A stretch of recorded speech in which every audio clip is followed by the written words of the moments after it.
Halo mahasiswa, berjumpa lagi dengan saya Ahmad Priyatno dalam pelajaran ekonomi. Pada kesempatan kali ini kita akan mempelajari materi tentang kerjasama ekonomi internasional. Sebelum kita mulai, terlebih dahulu marilah kita berdoa. Berdoa disilakan.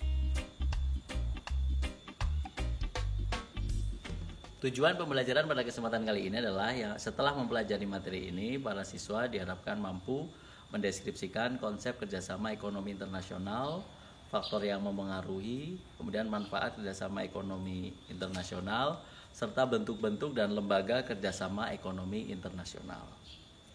Yang pertama tentang kerjasama ekonomi internasional. Kerjasama ekonomi internasional itu kerjasama minimal ada dua negara yang melakukan kerjasama atau lebih dalam bidang ekonomi. Kenapa terjadi kerjasama ekonomi internasional? Ada banyak faktor yang mempengaruhi. Di antaranya adalah letak geografis, kondisi alam. Misalkan negara kita Indonesia banyak rempah-rempah, sedangkan orang Eropa zaman dahulu tidak ada rempah-rempah di sana, sementara mereka membutuhkan, sehingga terjadilah perdagangan antara Nusantara ini dulu yang sekarang jadi Indonesia dan juga negara Eropa, walaupun akhirnya menjadi penjajahan. Ada juga misalkan kita sebagai negara dengan penduduk muslim terbesar di dunia membutuhkan buah kurma pada saat bulan puasa untuk berbuka puasa. Sedangkan di Indonesia tidak menghasilkan, maka kita melakukan kerjasama ekonomi dengan negara Arab Saudi yang di sana menghasilkan kurma. Dan sebaliknya di Arab Saudi tidak ada hutan jati seperti di Indonesia. Sehingga kalau mau membuat mebeler mereka membutuhkan kayu, tidak tersedia di sana, maka bekerjasama dengan negara Indonesia yang menghasilkan kayu tersebut. Nah, itu diantara beberapa faktor dan manfaat yang mempengaruhi atau manfaat yang diterima dalam kerjasama ekonomi internasional. Selain itu juga dengan adanya kerjasama seperti itu diharapkan perdamaian dunia bisa terwujud karena tidak terjadi perang antar negara karena semuanya saling membutuhkan. Yang terjadi sekarang malah adanya perang dagang ya antara dua kekuatan besar di dunia, yaitu antara Amerika Serikat dengan Republik Rakyat Tiongkok atau Cina. Bentuk-bentuk kerjasama ekonomi internasional itu ada beberapa. Yang pertama, kerjasama ekonomi bilateral. Bilateral itu melibatkan dua negara.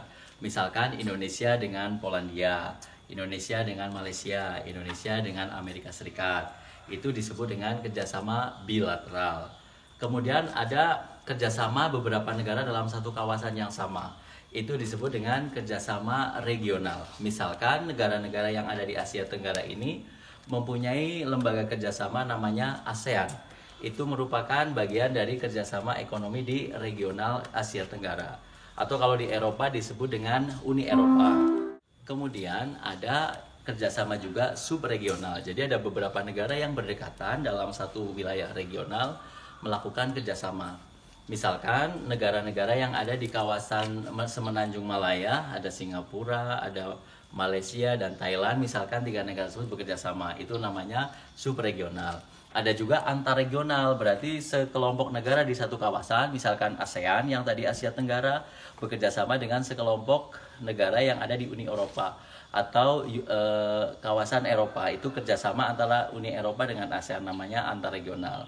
Dan yang terakhir yang hubungannya terbesar adalah kerjasama ekonomi multilateral yang melibatkan banyak negara dari berbagai kawasan seperti organisasi-organisasi perdagangan dunia, organisasi keuangan dunia. Itu melibatkan banyak negara-negara di seluruh dunia walaupun tidak mencakup semuanya. Misalkan ada WTO, World Trade Organization, itu merupakan lembaga kerjasama ekonomi secara multilateral.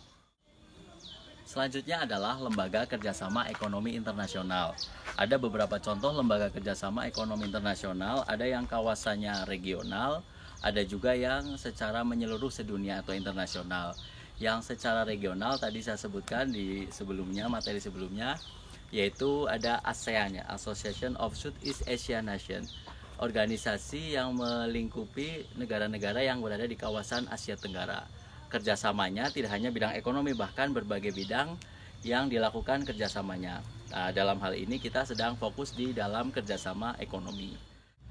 Ada juga kerjasama negara-negara yang berada di kawasan Asia dan Pasifik membentuk organisasi kerjasama ekonomi namanya APEC atau Asia Pacific Economic Cooperation.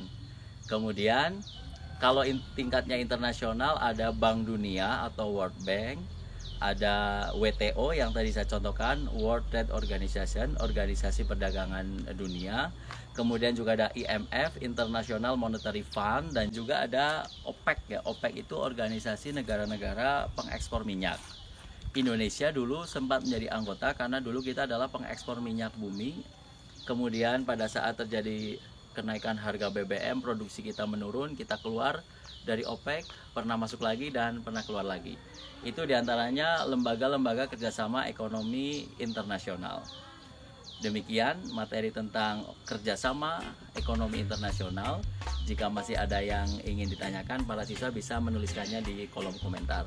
Tetap patuhi protokol kesehatan dan kita kuasai ekonomi dunia. Terima kasih.